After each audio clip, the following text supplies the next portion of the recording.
It's 10, reaching you live from our headquarters here in Lagos, Nigeria.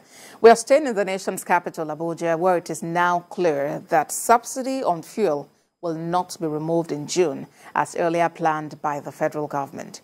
The Minister of Finance, Budget and National Planning, Zainab Ahmed, spoke with State House correspondents at the end of the NEC meeting at the Presidential Villa Abuja. TVC News State House correspondent Yemi Osinbajo has more. The removal of petrol subsidy may still remain a mirage, as this very contentious issue, considered to be an unsustainable economic policy, may linger very much longer than expected. The Minister of Finance is beginning to suggest that there might be a shift in the goalposts. She categorically said the National Economic Council agrees that the time for the removal of petrol subsidy should not be now. But then we have two laws that have inadvertently made the provision that we should exit by June.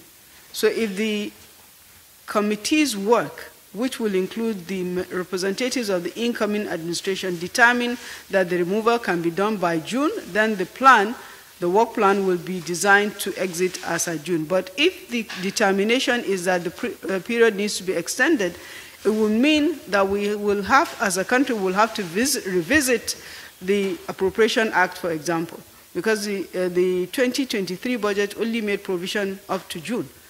There is no provision for petrol subsidy in the 2023 budget beyond June. This means the incoming administration will have to scratch its head in search of extra budgetary allocation to fund the subsidy regime. But in the interim, an expanded committee will be formed to determine when it is right to stop the subsidy on petroleum products. An extension in the deadline to remove fuel subsidy may be likened to postponing the evil day. But it will also bring respite to citizens who will directly feel the biting impact of this action. The National Economic Council meeting was not only about subsidy removal, but it was also a valedictory session for the advisory organ of the executive arm of government. The governors that form the core of the National Economic Council gave themselves a pat on the back and commended the leadership of Vice President Yemi Osinbajo.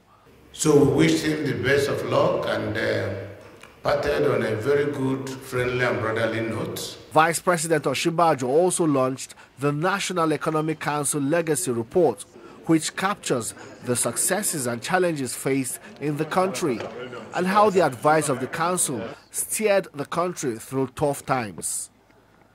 Yemi Osinbajo, TVC News.